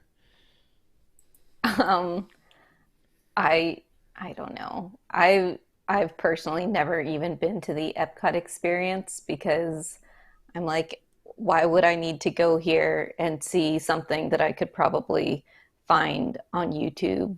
Um, so I don't know. Maybe it's that they think that everything is done, or they just want to hide the fact that they had to take out so many things. Or it could just be that it's just kind of boring and not that exciting to go see. It's a good Desi. place to go in the rain. Desi. Look, so I don't know. I get excited about this. They did something like this at DCA. There was Blue Sky Cellar, and they had like little models and things like that. And this is what Epcot, the Epcot experience looked like if you were looking at it from above. So they took again the Odyssey, which had been closed. They renovated it. They put this experience in there. I thought it was fun. I thought it was neat. I thought it was like a kind of another attraction. Did Stephanie? Did you go to this at all? Yes, when it rained, we would go and stand in there and wait the rain out and watch it. And sure, it was neat. I like the model. I like miniatures. I like anything that I can look at, feel like a giant. I'm just kidding. But I do think that it was really neat when they would use it during the festivals, say Festival of the Arts, for example, and they would have the animators come in and you could take a class there. And there, since this has been in there, you can't do that. So maybe they're going to take it out and they're going to put, something in at each festival, the food and wine demonstrations, having they used to have the celebrity chefs that would come in and give demonstrations. Maybe they're going to have that again. I don't know. I hope that they do something like that. Patrick, have you been in it? I have. I really liked going in. I liked seeing what was coming to Epcot. I thought there was a really good plan for Epcot. I was very excited about its future. I guess Mr. Chapek is not as excited about Epcot's future as I was. Really good wings and cider and beer in there during the last Food and Wine, and even the Festival of the Holidays. I think that was 18. They had some good food in there. We had a super chat for $2 from our good I would friend rather Chief have that. that said, any thoughts on Disneyland's Splash Mountain refurb? Nope. Yeah, there apparently Tokyo is doing a Max Splash thing, which when Tom talked about it, because I've never been to Tokyo, said that like people like to dress up when they go there, and usually it's just like a sprinkle on Splash Mountain, and so now the new one is going to be kind of a little bit more of a soaking on the Japan one. So that's just a thing that they're doing over there that we would have talked about had we not been running out of time. I'm going to go ahead and skip the commercial break, and let's just power through real quick to talk about March Madness. Woo. Can we talk about March Madness? I'm going to go to Stephanie on this for a second. What is your idea? Are you excited about March Madness? Is this the first year you've been involved with WDW&T when it's been going on? No, I was involved last year when it was going on, but I'm always excited for March Madness. I always like to watch those episodes. Yeah. I don't know that I've ever called in and done it, but maybe I've thought about it. I've never actually done it, but yeah, Okay. I enjoy it. I was also going to give Patrick some time to put on a jacket, which apparently he's not doing. Tell us why you're not putting on a jacket.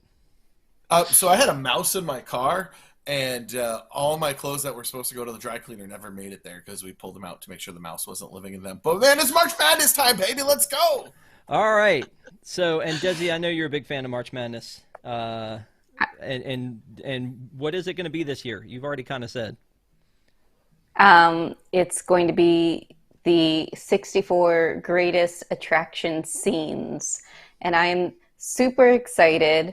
I know that people in the past have voted on things based on how many registers they have, whether or not they're at Epcot, if it's a boat. So I'm trying to figure out what's going to be my strategy. We didn't have to go into the boat thing.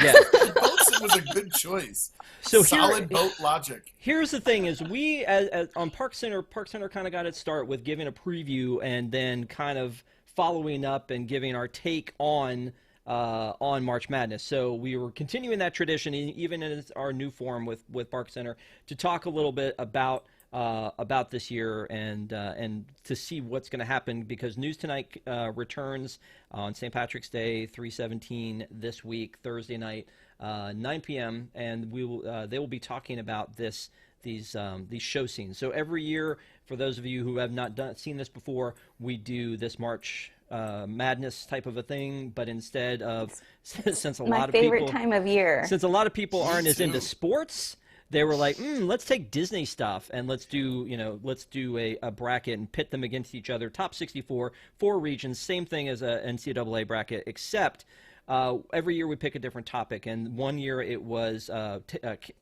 counter service restaurants and Sunny Eclipse, and Cosmic Ray Starlight Cafe took the championship, and everybody's like, what? That didn't bother me as much as Beauty and the Beast, like Be Our Guest, getting knocked out in the first round to the Oasis Canteen funnel stand.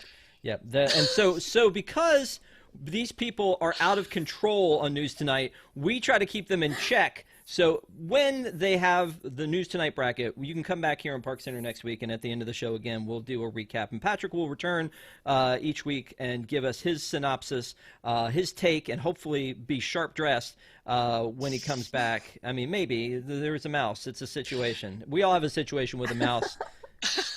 I think we've all admitted that. So let's take a look real quick at some of them. And their show scenes. So basically we're saying, hey, there's some really cool scenes within an attraction, within, that we want to highlight here and pit against each other. So looking at the bracket, seated 1 is the Hitchhiking Ghost at the Haunted Mansion, and then Snow White's Cottage, Seven Dwarfs Mine Train. I don't feel like Snow White's Cottage deserves the 16 seed. 16, yeah, I don't think so either. I don't think so either. I agree, because it's maybe my favorite part of Seven Dwarfs Mine Train, as you're coming around the corner. That's the one that I said. I know everybody else seemed really gung-ho about the mine scene itself, But I don't know. The glowing faces just didn't do it for me as much as the actual animatronics.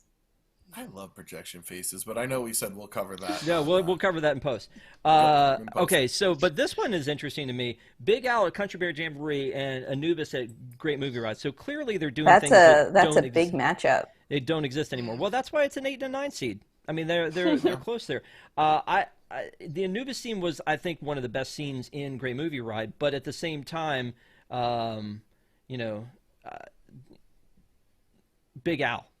I mean, even to this day, if you go in there, that's the time where every little kid laughs hysterically when Big Al comes out. I mean, it's just so good. You don't even have to, you know, it's not even about nostalgia. He's just hilarious. So that'll be interesting to see. I find this one interesting. Burning Town in Pirates of the Caribbean versus the pre-show of Alien Encounter. That definitely feels Alien like Encounter deserves a 16 seed. What? How dare you? It was really scary. All right, explain this one to me, Patrick. Life on the farm and living with the land versus the Star Destroyer Hangar Bay on Rise of the Resistance. I mean, listen to the land, and I wouldn't even consider this one. This is a done it's a deal. 14. Snow White is getting Snow White. I mean, I'm sorry, but I like her better than the Life on the Farm scene. Like, I don't know who decided this. It was probably Jason. Isn't that? No, it was probably Tom. No, it's probably Tom. It's a replica of Walt's house. That's why, you know. No, true. It's very neat, but it's not Rise of the Resistance. That's just the thing. True. I feel like that should have been like a 1 seed. I love this one. This is the underworld gangster scene from Great Movie Ride versus Hell. Just Hell. From Mr. Toad's Wild Ride. Just Hell. Everybody loves Toad so much. It has such a great ride vehicle. Mr. Toad was awesome. That's why he's not here anymore. Huh? You know what? Going back and riding at Disneyland, I love it that it's old school and that it's classic, but it's definitely more carnival ride. Yes, you're right. Like a haunted house at a carnival. Again, don't ever take it out, or there will be blood. But I look at it and I go, I mean, I don't know about that one. How about this one? The finale in Muppet Vision versus the ballroom scene in Haunted Mansion. Why do I feel like Haunted Mansion should sweep? Haunted Mansion should be the Modern Family of these Emmys here. Yes. Muppet Vision's too low at an 11. Muppet Vision should be like a 7 or an 8. That finale scene's great. Pre-show of Tower of Terror versus the Hydrolators at the Hydrolators. No. I look am up a Hydrolator. Tower of Terror. Ask parents about Hydrolators. No, Hydrolators. No. And I actually get a vote. So Are you going to be honest? I am so mad that Hydrolators did not make it past the first round in the ride vehicle one. So I'm gonna be gunning for the Hydrolators. You're gonna shaft Tower of Terror. So, Desi, you're going to be on. You've already. I don't know. Okay, no, it's not confirmed. Okay, I was going to say maybe we had a But if here. I am on, I'm going to for sure vote for the Hydrolators. All right, look, I don't know how. And now that Tom has heard that, he won't have me on the show. I'm looking at this Just one. kidding, Crash Noah. scene in Test Track versus the jail scene in Pirates of the Caribbean. Jail scene in Pirates of the Caribbean is iconic, and you're going to hear that. By the way, iconic will come up a lot. Last year we just. Every time, iconic, just boom, because they all said it, and the criteria I didn't feel like last year was set up in advance to say what are we, like you were talking about earlier, like was it about Epcot or 2 registers or whatever? What was the criteria that was set up? And sometimes they make it very loose so that it's interpreted differently, and you can you see it how you want to see it. So is it iconic? That was one of the things that kept coming up over and over again, and I don't know if that's the question. And sorry, I missed my cue. So let's talk about this one, though. Burning of Rome in Spaceship Earth versus the Olaf intro scene. I don't know. Burning of Rome. What's the numbers? You got candles made out of that smell. Yeah, like Burning of Rome should be candles. a number 2. Yeah, that's a walk. I mean, I don't know if Burning Rome deserves a 2 seed, but wow, it's definitely better than the Olaf intro. The mania here. It is iconic. And Yes. like Stephanie was saying, it has candles named after it and smell like it. Interesting. And that's a walk. It's a cakewalk. You just walk right over. Boop, boop, boop. What is AA? Do we think? Why am I was trying to figure American that Adventure. Oh, I think the that makes montage from sense. American Adventure is on there. Oh God, that That- makes me cry with every the single pretty- time. So Literally. then, Yeah. Bravo Centauri from Ooh, that's Horizons, and if you think this is good, you should have seen Horizons versus Gotta go That's a good American matchup. Adventure. No, American Adventure. It just- American Adventure. I will vote against literally everything from Horizons because people like it more than it was actually good. I was a World of Motion kid. I liked that one. Come on. I liked the Delta Dream flights. Everybody likes Delta Dreamflight. Good song. So this It didn't was even make interesting. it. Again, I don't know if international parks made this one, and I hope not, because so far we haven't seen anything. I from think it's just international Walt parks. Disney World. It's just Walt Disney World. Yeah. Good, because this Yeah. is the cockpit from Millennium Falcon Smuggler's Run versus the arts scene from Journey into Imagination. Oh God, that's so tough. These are so tough when I you know when what you get I'm into gonna- these mid. I would pick the cockpit from the Millennium Falcon. I Yeah, have but to you- go Anyway. with Desi. Yeah. But because I mean, y'all when you didn't walk in, do you have the to take arts. that picture. Yes. Okay. I was a kid, but yeah, There, definitely. there's a better scene here from Journey into Imagination True. that True. deserves to be Yep. higher on the Yep. list. So I'm giving agreed. it to Smuggler's Run. The Mine is Seven Dwarfs Mine Train versus the Renaissance era of Spaceship Earth. Wow, whoever That's did this hard. does not like Snow White. True. I mean, I I will honestly but think, look like, at that though. 14 for the Mine. The Mine is kind of the Renaissance scene is incredible, and the not a Renaissance. great scene. No, it's really not. It's not. Yeah, so I don't disagree with that one at all. I do disagree that 14 should not have been where that one fell. The pre-show at Dinosaur versus the pre-show at Tower of Terror. I feel like I mean, Tower of What? Terror should be a Tower third of Terror? Both of these Tower should of be Terror. high. Who seeded these? no. Back up. TOT would have been Tower of Terror. This is Tower Test of Track. Terror. Test Track. Test Track. Pre-show But Test still, Track. Oh, that's well, then another Dinosaur. Iconic. Yeah, sorry, that's my B. Oh, I I was said it. trying to figure these out in the shorthand that they're in. I'm sure they will all get explained very well on News Tonight. But the blue light tunnel on Space Mountain versus the Yeti at Expedition Everest. My question would be working Yeti or Disco Yeti? Because Why the working the Yeti blue light should was be a amazing. 16 seed? I don't know why Tom Yes. fought so hard for this blue light tunnel to be People on the love list. that scene. People really do like that scene. But I mean, if it's this Yeti, But do you True. think the blue light tunnel 2007 is Yeti. more impressive than the Snow White cottage scene?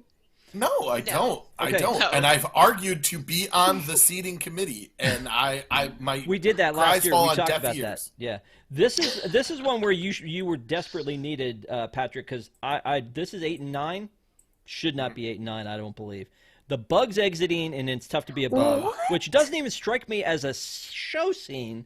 That And should then be. I think the it's a elephant show. bathing pool. You do think That it's should a be show? a 16. I think that's a 16. Yeah, I guess it's a show scene.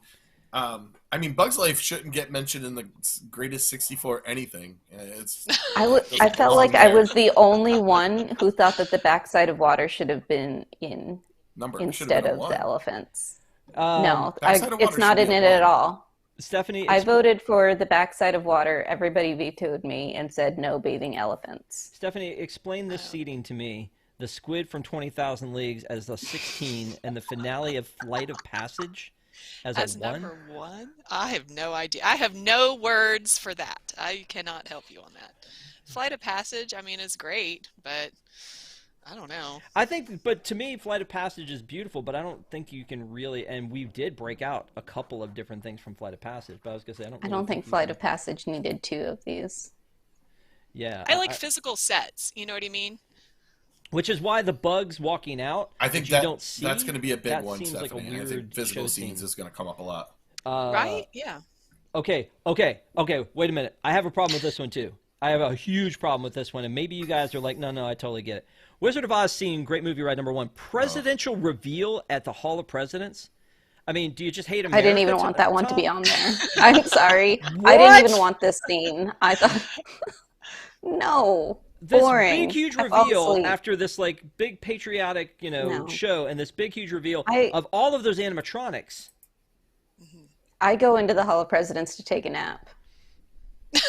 I've never been, and I probably will never go. Oh, you have to take your daughter, Nope. Patrick. Come on. Okay, I do not. fine. There's Moving nothing for on. her to learn there. Moving on, the Rise of the Resistance interrogation transport ship See, this is a versus good the one. This is a Trap good one. Safari. This is Yeah, this is hard. a tough one. One of them's cool and I one of them's iconic, though, don't you think?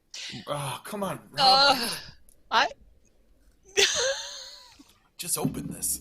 This is post-show drinking. I don't drink on the regular show. I'm putting you down with Seltzer regular show. Diet Coke. I already finished off Those this. are. I think those are well ranked. I think that's a good 8-9 matchup. They feel Yeah, like that's going to be a tough one, though, I feel like. Yeah. yeah. Because, again, you're talking I'm about always going to pick Star Wars. you're talking about the I word versus the cool factor. So, I mean, we'll see how that one works.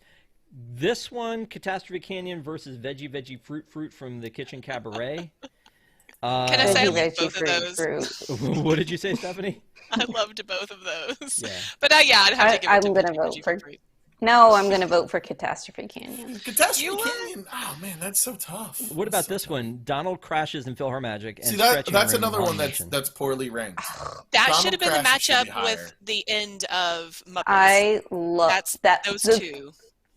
the first scene I thought of when they said what's an iconic, or what scene should be on this list, the first one I said was Donald's butt at the Duck end of butt. PhilharMagic, because like anybody who doesn't realize that it's there, and like I tell my kids every time, turn around, look, there's Donald, and the people sitting around me who this is their first time there turn around and they're like, oh my gosh, look, he's there, wow, that's so cool. Same It's thing an with the Swedish animatronic. Chef. He Yeah. like moves. Yes. Cannon! Yeah. The canon, yeah. Yeah. I mean, there are a lot of times where I'm looking back before anybody else is even, like, before it even happens, so I could see what, the mechanism of the cannon pushing its way out, and yeah, so I'm a nerd with that kind of stuff. What about this one, the winch auction? So we're going old school 1973 versus the tumbleweed at Big Thunder Mountain Railroad. I don't even think Tumbleweed should have been on it. Yeah, probably not. So, but I mean, the one in California maybe, but not here. What about this one, the Lift Hill at Maelstrom versus the pre-show at Muppet Vision? Everybody I don't tried to even get remember Lift the Hill Lift Hill. voted You are not out. the first to pass this way, Yeah. nor Isn't that shall the you troll be scene? the last. Nope. Was it the big eye? Yes. The big, yeah. But I mean, that's what I mean, happened. I is remember you're the going up. quote. No. You Yeah. are not the first to pass this way. You remember the Yeah. quote, but do you remember the actual scene? No. No, I Well, when you- literally but thought again, it was with it the was three-headed You're big going troll. up the hill, and right now it's the castle that you see at the top for Frozen. But you would see like the eye open up and the light coming out of it, and it's Yeah. like the spirit of Norway. Yeah, but you're right. I mean, Yeah. the quote has to be as much of this show scene as the bugs under your butt at the I mean, right? I mean, there's not a physical show scene in either of those as much. I mean, it's really more about the moment of you going up the lift hill. But 11 feels right with that one. Pre-show Muppet Vision, I love pre-show Muppet Vision. I mean, it was so good. Hello, welcome to my park.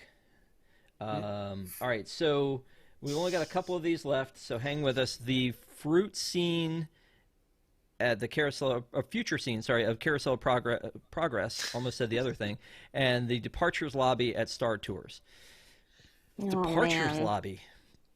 I guess when With you walk in, C-3PO the and C-3PO R2-D2. yeah, that feels Mhm. like those should be That's cool. reversed, maybe? Yeah. I don't know, I would man. agree The with future that. scene, even though it's not a realistic depiction of what actually is the present or past now. Wow, that blew my mind for a second. It's such a Laser great disc. scene. Pizza, anyone? I think people have based their votes off of crazier things. So if I just say I'm going to vote anything that Star Wars is going to get my vote, then No, that's No, how I but would don't Okay. do that. Use a critical mind. Bring some credibility to this atrocity, please. Please do that. This Because is how we end up with Cosmic Rays being you the just- greatest counterfeiters. you We just should watch- still give them a plaque. you just watch Tom, and he's going to try to sort of manipulate the situation, and it's beautiful. It's so well orchestrated that maybe you even miss it. No, everybody sees it now. The Matterhorn. If you've been watching exactly, a long time, exactly. you see it now. She knows. She gets it. The Matterhorn. I mean, we made a freaking T-shirt about it. I mean, come on. Yeah. So this one, okay, I have another problem with this one, and maybe this is just me. The fifth dimension at Tower of Terror. What we mean by the fifth dimension is when you get up to the top and you start to move forward. That's the fifth dimension, which I think is very. But not the actual drop. Right. It's very artsy. Right. In going through, and and I get that, but the magic mirror with Belle being 15. Oh, if you've ever what? gone through it's that, so hard. No. if you've ever gone through No. that, it's Those should it's be amazing. It's the best part. reversed. It's the best. It's like if I didn't it's have fantastic. to, honestly, if I didn't It's have to meet awesome. Belle every time, I would just go through for the mirror. Seriously, who Yeah. seeded these? Those are reversed. All right, so a couple more. The riverboat finale on Splash Mountain, which is amazing. The running Carnotaurus for Dinosaur. I will tell you, I feel like the riverboat works more than the Carnotaurus does on a regular basis. Also, I would flip the seeding of those two. This one, the Shaman of Songs and the Navi River Journey versus Flying Over London and Peter Pan. You're These talking ones make again sense. nostalgia over the cool, the shiny new cool thing, because that Shaman is literally the best animatronic. Flying that Over they've London ever is The most not expensive great. animatronic. Yeah. Yeah. This one is the Big Blue World in the Living Seas versus the cave scene in Flight of Passage. I guess cave scene meaning the queue. Is that word? Oh no. No, the It's cave Where they're scene sitting. is- Yeah. Yeah, it's and flying it into lights the up. yeah. Yeah, you fly into the cave and then you land and then you feel your banshee breathing. I think that's well seated Yeah. then. Three for that one and 4 for the Big Blue World in the Living Seas. And then the 180 top at Spaceship Earth, and then the screen explodes on Mickey and Minnie's Runaway Railway. I know most people Switch hate 'em. Mickey and Minnie. Yeah, exactly. I was gonna say I think most people hate that, but I think that the 180 should top of walk. Spaceship Earth Yeah. is not what it used to be. No, I agree. And we don't have a date on that. A lot of the others have like a specific date on it Yeah. that says what that is. The pre-show of Rock and Roller Coaster versus the Art Deco future in Horizons. Wait a minute. Oh God, it's Horizons. again. It's I got hate- to be You know- Horizons. I was, wait a Yeah, it's minute. I always hate that idea. Horizons. And then we've got the Age of the Dinosaurs from Universe of Energy versus the Three-Headed Troll at Maelstrom. Troll. I think these are what? Dinosaurs. No. Dinosaurs all the way. No. When that thing opens Dinosaur, up and you but I move feel the into same way about dinosaurs? dinosaurs Yeah, as so I do about huge. presidents. Oh, they're both old. I'm just kidding. They're both ancient. They're both great attractions for taking a nap. Did you do that? I You did. have that I did. I can't with you right now. I can't with you right now. That dinosaur thing was amazing. It was the only reason when it was Universe of Energy to go on that attraction before you had The air Ellen and the conditioning's the comedy. reason to go on That was the thing. It's like, let me sit through all this, and you turn and you go through that and you're like, that was really cool, and then they hold you for another 15 minutes afterwards to listen to whatever that was at the end. I think that part was amazing. So here's the one that I think you were talking about earlier, Desi, which is the Flight into Imagination, which was that carousel Yes. you would go into with Journey into Imagination versus the Rainforest. And It's a Small World. Like, this is absolutely the right seating for this, because Yeah. I mean, that's not even the best scene in It's a Small World. I was the only one who wanted the Polynesian scene, so Oh, that's the best everybody one. else wanted the That's so good. rainforest. Not the White Room? Patrick. Come on. No. It's a good room. Anyway, so that's It's it. a great one. Again, we've run way over on this, but we wanted to make sure to bring you guys kind of a preview of, first of all, again, we were catching up on 2 weeks worth of news because we talked about Star Cruiser. If you didn't watch the ParksCenter last week, we did a question and answer with Tom right after he got off his second cruise on the Star Cruiser. So go back and watch that. And then don't forget Thursday night that you're going to be able to see this, and then come back to ParksCenter on Sunday night, and we'll tell you everything they did right but mostly what they did wrong. I Can we think mention is... the bathrooms really quickly? Yeah, go ahead. No, I'm just more excited about the bathroom bracket. I want to say Journey into Imagination bathrooms for the win. It's always clean. Nobody knows it's there. It's in the back of the building. It's quiet. Great place to poop. But that's the Wigs bracket, yes? Yeah.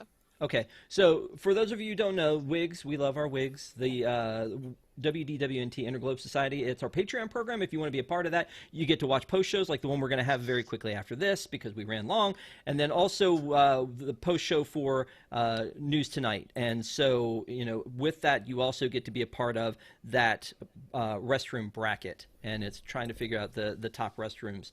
I'm as excited, like you said, about that one because I think they all have their different reasons. Is it because it's like I picked World Showplace because I feel like it's secluded, it's huge, like no one ever goes there, it's always clean. But then you've got like Tangled is all super well themed and et cetera, et cetera. I mean, can we put the Nickelodeon bathroom from Universal in this? Because it's something I stop at every single time I go. No, we can't do that. Not at all. Come on. But anyway, it's a lot of fun. We hope you guys join us for News Tonight. A couple programming notes real quick. Tomorrow night, the bracket continues for Ink and Paint and Top Princesses. So tune in to unplanneddowntime.com And for that. leading ladies, not just princesses. My apologies. Yeah. So that's tomorrow night on unplanneddowntime.com. On Tuesdays now we have a new show which is Disney Entertainment News Today. Hopefully you guys will join us for that, where we cover all of the entertainment news. We do parks on ParksCenter. Tom does parks on News Today, and we're going to be talking about all the things that you missed with movies and TV shows and comic books and Broadway and all of the entertainment news that we have on our website that we don't usually talk about. So join us on unplanneddowntime.com for that.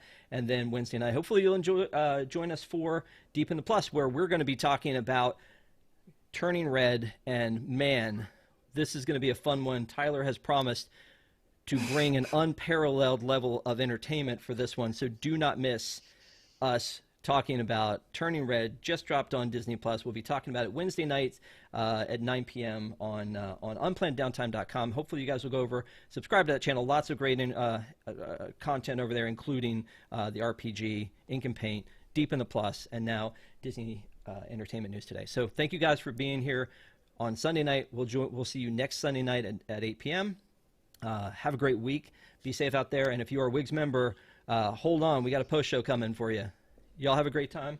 Great week. We'll see you soon.